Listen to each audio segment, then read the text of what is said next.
एक व्यक्ति था महादेव का बहुत बड़ा उपासक, उसी नगर का एक राजा भी महादेव का बहुत बड़ा उपासक। तो राजा जो था उसकी ऐसी स्थिति थी कि उसको रहता था कि महादेव पर दिन का सबसे पहला बिल्वपत्र मैं ही चढ़ाऊं, मुझसे पहले कोई ना चढ़ाए।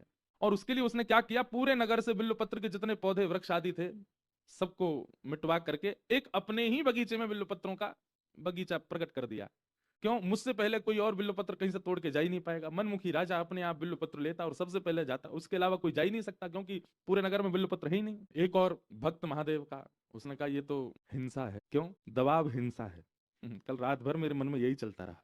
हमारे किशन जी ये सूत्र दे गए, महाराज जी दबाव हिंसा है। मैंने कहा हाँ। तो महादेव के उस भक्त ने सोचा कि ये तो गलत कर रहे हैं, इन्होंने सारे बिल्वपत्र अपने आंगन में लगा लिए हैं और कोई और जा ही नहीं सकता, ऐसे थोड़ी होता है।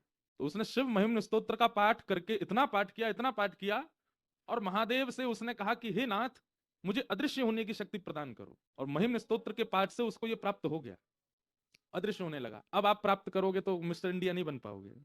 भगवान ने कलयुग में कुछ लोगों की बुद्धि मनस्थिति देख करके वरदान देने और महिमाओं का फल देना थोड़ा कम कर दिया है।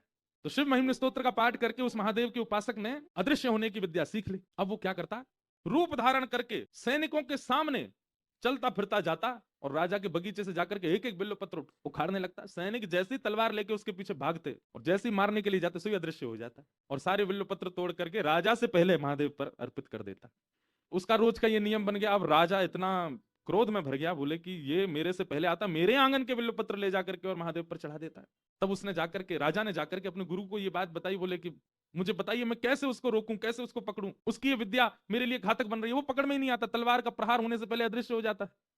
तो गुरुजी ने उपाय बता दिया, बोले निर्माल्य पर उसका पैर अगर पड़ गया तो उसकी अदृश्य होने वाली शक्ति खत्म हो जाएगी। राजा ने यही किया, शंकर जी में खूब सारे बिल्व पत्र चढ़ाए, अभिषेक आदि करके सारे बिल्व पत्र ले जाकर के सारे बगीचे में फैला दिए। दूसरे दिन जैसे ही वो भक्त आया, वो तो अदब से आता था सबके आगे, जैसे सैनिक उसको मारने जाते सो अदृश्य हो जाता।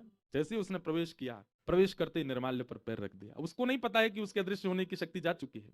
बिल्व पत्र तोड़ने लगा, राजा भी हंसता हुआ ऊपर से आ रहा था। सैनिक दौड़ करके गए, जैसे ही उसको पकड़ने लगे अदृश्य होने की शक्ति उसकी समाप्त हो गई। राजा बोला अब भाग करके दिखा। तलवार निकाल करके राजा उसका सर धड़ से अलग करने आया। उसने नेत्र बंद करके महादेव से प्रार्थना की, हे महादेव, मैं कोई पाप नहीं कर रहा हूं, केवल एक राजा जो हठ पूर्वक पूरे नगर के बिल्व पत्रों को हटवा करके अपने आंगन में लगवा लेता है, उसको केवल सिखाने के लिए मैंने ये क्रिया की। मेरा कोई इसके प्रति अपराध नहीं, अपराध हो तो मुझे दंड मिले, और यदि मेरा अपराध नहीं है तो आप मेरी रक्षा करो। उसके मन में विचार आया, जिस महिम्न स्तोत्र ने मुझे सिद्धि प्रदान की, आज वह सिद्धि चली गई तो पुनः महिम्न स्तोत्र से आ भी जाएगी। और राजा जब तक समीप आता उसने पुनः शिव महिम्न स्तोत्र का पाठ किया, और जैसे ही राजा तलवार प्रहार करने लगा, स्तोत्र का पाठ पूर्ण होते ही उसकी वह शक्ति पुनः जागृत हो गई, फिर अदृश्य हो गया और फिर वहां से चला गया।